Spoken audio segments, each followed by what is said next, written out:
सर्दी अपने पूरे जोर पर थी। दिसंबर की कड़ाके की ठंड में शहर की सड़कें सुबह सुबह धुंध से ढकी रहती थी। लोग रजाइयों में दुबके रहते, लेकिन इसी ठंड में आदमी रोज की तरह सुबह 4 बजे उठ जाता। उसका नाम था रघु। उम्र लगभग 50 साल। दुबला पतला शरीर, चेहरे पर झुर्रियां और आंखों में मजबूरी की चमक। रघु शहर के पुराने बस स्टैंड के पास रिक्शा चलाता था। रघु का घर कहना भी मुश्किल था। टूटी फूटी ईंटों से बना एक छोटा सा कमरा, ऊपर से टपकती छत, दरवाजे की जगह पुराना टाट और जमीन पर बिछी एक फटी हुई चादर। उसी चादर में वह, उसकी पत्नी सीता और 8 साल का बेटा मोनू सिमट कर सोते थे। रजाई तो उनके लिए सपना थी। उस सुबह ठंड कुछ ज्यादा ही थी। रघु ने कांपते हाथों से चेहरे पर पानी डाला और बोला, सीता आज बहुत ठंड है, लेकिन जाना तो पड़ेगा। सीता ने चिंता भरी नजरों से देखा। ज्यादा देर मत करना, कल से खांसी भी बढ़ गई है। रघु मुस्कुरा दिया, खांसी से पेट नहीं भरता सीता। वो रिक्शा लेकर सड़क पर निकल पड़ा। हाथ सुन्न हो रहे थे, पैरों में चप्पल के नाम पर घिसी हुई रबड़ थी। बस स्टैंड पे लोग जल्दी जल्दी आते जाते थे। सबको ठंड से बचने की जल्दी थी। कोई मोल भाव करता, कोई झिड़क देता, अरे रिक्शे वाले 10 रुपए में ले चलेगा।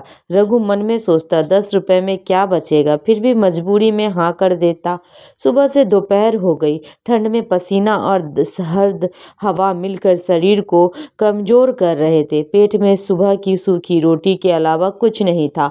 जब भी वह किसी दुकान के सामने से गुजरता, गर्म चाय की खुशबू उसे रोक लेती, लेकिन जेब देखकर आगे बढ़ जाता। दोपहर के समय एक बूढ़ी अम्मा ने उसे रोका, बेटा अस्पताल तक छोड़ दे। रघु ने बिना कुछ पूछे रिक्शा मोड़ लिया। रास्ते में अम्मा खांसती रही। अस्पताल पहुंचने पे उन्होंने कांपते हाथों से पैसे निकाले। बेटा बस इतने ही हैं। रघु ने पैसे देख किराए से कम थे, फिर भी उसने मुस्कुरा कर कहा, अम्मा ठीक है, आप दवा ले लो। अम्मा की आंखों में आंसू आ गए। भगवान तेरा भला करे बेटा। शाम ढलने लगी, ठंड और बढ़ गई। रघु के हाथ पैर सुन्न हो चुके थे। उसने सोचा, अब बस आखिरी सवारी मिल जाए, फिर वह घर जाऊंगा। उसी समय एक आदमी आया, अच्छे कपड़े पहने, हाथों में मोबाइल। रेलवे स्टेशन चलेंगे? हाँ बाबू चलूंगा। रिक्शा स्टेशन की ओर बढ़ चला। रास्ते में आदमी फोन पर किसी से कह रहा था, सबके पास है, बस इतनी गरीबों के लिए कोई नहीं सोचता। रघु सुन रहा था, लेकिन चुप था। स्टेशन पहुंचकर उस आदमी ने पूरा किराया दिया, ऊपर से कुछ पैसे और पकड़ाए। ठंड बहुत है, चाय पी लेना। रघु ने पहली बार उस दिन दिल से धन्यवाद कहा। घर पहुंचते पहुंचते रात हो गई। सीता चूल्हे पर थोड़ा सा चावल पका रही थी। मोनू को खांसी थी, बुखार भी लग रहा था। रघु ने पैसे निकाले, गिने, फिर कहा, सीता मोनू को कल डॉक्टर के पास ले चलेंगे। सीता की आंख भर आई, पर रघु कल कमाई नहीं होगी तो कुछ ना कुछ हो जाएगा। रात बहुत ठंड थी। तीनों एक दूसरे से सटकर लेटे, फिर भी ठंड हड्डियों में चुभ रही थी। रघु की खांसी तेज हो गई। उसे लगा, अगर मैं बीमार पड़ गया तो ये दोनों कैसे जिएंगे। अगले दिन सुबह वह फिर निकला। शरीर में दर्द था, लेकिन पेट की आग दर्द से बड़ी थी। बस स्टैंड पर आज भीड़ कम थी। लोग ठंड में घर से निकलना नहीं चाहते थे। कई घंटे बीत गए, बस एक दो सवारी मिली। दोपहर में जाकर अचानक रघु को चक्कर आया। रिक्शा एक तरफ रोककर वो बैठ गया। तभी वही आदमी आया जो कल स्टेशन गया था। अरे तुम तो वही रिक्शे वाले हो, क्या हुआ?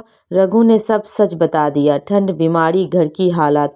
आदमी ने कुछ देर चुप रहा, फिर बोला, मेरा नाम शर्मा है, पास ही एक छोटा सा ढाबा है, जब तक ठीक नहीं होते वहाँ काम कर लो, रिक्शा शाम को चलाना। रघु को यकीन नहीं हुआ। सच में बाबू? हाँ, मेहनत करने वालों की मदद करना चाहिए। उस दिन पहली बार रघु ने पेट भरकर गर्म खाना खाया। कुछ दिनों में उनकी तबीयत सुधरने लगी। सीता भी ढाबे में हाथ बटाने लगी। मोनू को दवा मिली, वह ठीक होने लगा। ठंड अभी भी थी, लेकिन अब रघु के दिल में एक गर्मी थी, उम्मीद की गर्मी। वह सरक गया, समझ गया कि गरीबी चाहे कितनी भी ठंडी क्यों ना हो, इंसानियत की एक चिंगारी उसे हरा सकती है। और रघु आज भी रिक्शा चलाता है, लेकिन जब भी किसी गरीब की या मजबूर को देखता है तो वह वही करता है जो किसी ने उसके लिए किया था, थोड़ी सी मदद, थोड़ा सा भरोसा।